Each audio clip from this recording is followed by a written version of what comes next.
105020078 dari Fakultas Ekonomi dan Bisnis Islam Program Studi Ekonomi Syariah 3. Di sini saya akan memberikan tanggapan saya terhadap video dari Bapak Dr. Abdul Wadud Nafis LC MEI yang berjudul Inflasi dalam Perspektif Ekonomi Konvensional dan Ekonomi Islam. Di sini saya akan menjelaskan beberapa hal. Yang pertama adalah tentang pengertian dari inflasi, yang kedua adalah penyebab inflasi, yang ketiga adalah bahaya-bahaya yang ditimbulkan oleh inflasi, dan yang keempat adalah solusi permasalahan inflasi. Yang pertama kali akan saya bahas di sini adalah pengertian dari inflasi itu sendiri. Inflasi dapat dikatakan atau diartikan sebagai kecenderungan naiknya harga-harga secara umum dan terus-menerus suatu barang dalam waktu dan tempat-tempat tertentu. Di mana dimaksud di sini adalah dalam suatu negara di mana harga-harga mengalami kenaikan secara terus-menerus atau signifikan. Misalnya adalah pada harga minyak yang awalnya Rp16.000 per kilogram kini menjadi Rp18.000 per kilogram. Dan ini terjadi pada waktu-waktu tertentu, misalnya adalah pada awal Agustus sampai dengan awal Desember, atau terjadi pada hari-hari besar nasional atau hari-hari besar keagamaan. Di sini dapat diartikan juga apabila harga barang-barang ini naik, maka nilai uang itu akan turun.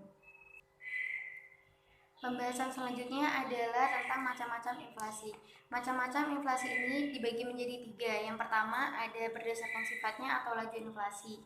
Di sini ada inflasi merayap, di mana inflasi ini ada pada tingkatan di bawah 10% tiap tahun, di mana perhitungan inflasi ini dihitung per tahun antara 1 sampai dengan 10% dan dianggap sebagai inflasi rendah. Yang kedua adalah inflasi menengah, antara 10-30% per tahun ketika dihitung rata-rata naiknya barang keseluruhan secara agregat atau nasional mencapai 10-30% dan dianggap sebagai inflasi tingkat menengah. Yang ketiga adalah inflasi tinggi atau hyperinflation, di mana inflasi ini berada di atas 100% per tahun. Misal adalah pada harga sapi yang dulunya sekitar Rp14 juta per ekor kini menjadi Rp28 juta per ekor. Inflasi atau macam-macam inflasi berdasarkan penyebab dari inflasi itu sendiri. Di sini ada demand inflation atau inflasi permintaan. Dikatakan bahwa inflasi ini ada atau timbul karena permintaan masyarakat akan berbagai macam barang yang terlalu kuat atau terlalu tinggi. Selanjutnya adalah cost inflation atau inflasi penawaran. Inflasi ini timbul atau ada akibat kenaikan produksi atau berkurangnya penawaran agregat pada suatu barang. Dan yang terakhir adalah macam-macam inflasi berdasarkan asal inflasi. Ada 2. Yang pertama adalah inflasi ini asalnya dari dalam negeri atau domestic inflation, yang biasanya diakibatkan oleh naiknya permintaan sedangkan persediaan barang tersebut sedikit. Yang kedua adalah inflasi yang asalnya dari luar negeri atau import inflation, di mana biasanya hal ini diakibatkan karena negara produsen mengalami masalah pada produksi tersebut. Selanjutnya adalah penyebab-penyebab dari terjadinya inflasi itu sendiri. Inflasi ini dapat disebabkan karena beberapa faktor seperti permintaan, meningkatnya biaya dari produksi suatu barang, dan juga jumlah uang yang beredar di kalangan masyarakat terlalu banyak. Yang pertama adalah tentang faktor tingginya permintaan, disebabkan karena ketersediaan barang yang tidak sepadan dengan tingginya permintaan dari konsumen atau masyarakat. Yang kedua adalah naiknya biaya suatu produksi. Apabila sektor produksi mengalami kenaikan bahan baku atau kenaikan pembelian suatu bahan, misalnya adalah pada bahan baku atau upah pegawai, maka produsen akan menaikkan harga. Di sini dimaksudkan agar mendapatkan keuntungan yang nantinya produksi bisa berlanjut dalam jangka waktu yang panjang. Yang ketiga adalah jumlah uang yang beredar. Peredaran uang yang tinggi di kalangan masyarakat juga dapat menyebabkan inflasi.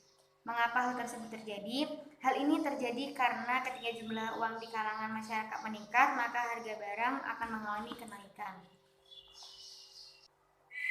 Pembahasan selanjutnya adalah mengenai pembagian inflasi dalam ekonomi Islam. Dalam ekonomi Islam ini sendiri, inflasi dibagi menjadi 2. Yang pertama adalah natural inflation dan yang kedua adalah human error inflation. Yang pertama adalah natural inflation.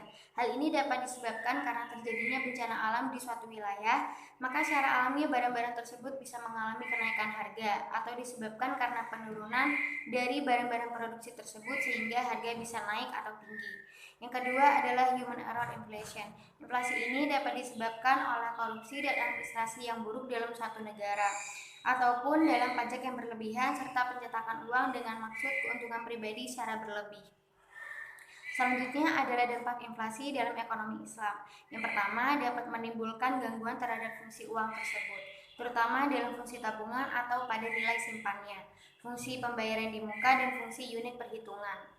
Yang kedua adalah melemahkan semangat masyarakat untuk menabung. Yang ketiga adalah meningkatkan kecenderungan masyarakat untuk berbelanja barang-barang non-primer atau juga dapat dikatakan berbelanja barang-barang mewah. Yang keempat adalah mengarahkan investasi pada hal-hal yang bukan produktif.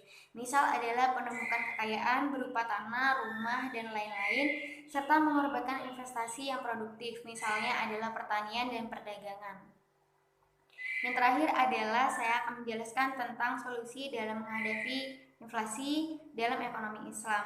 Yang di sini dibagi menjadi dua. Yang pertama adalah solusi dengan menerapkan kebijakan fiskal, dan yang kedua adalah solusi dengan menerapkan kebijakan moneter. Pada kebijakan fiskal adalah untuk menciptakan kestabilan ekonomi dan pemerataan pendapatan. Yang kedua adalah moneter, di mana ini dimaksudkan untuk mendorong pertumbuhan dalam penawaran uang untuk membiayai pertumbuhan potensial dalam waktu jangka menengah dan jangka panjang, serta untuk mencapai harga-harga yang stabil. Sekian video tanggapan dari saya. Apabila ada salah kata mohon dimaafkan, dan semoga video ini dapat bermanfaat bagi teman-teman semua. Saya akhiri, wabillahi taufiq wal hidayah. Wassalamualaikum warahmatullahi wabarakatuh.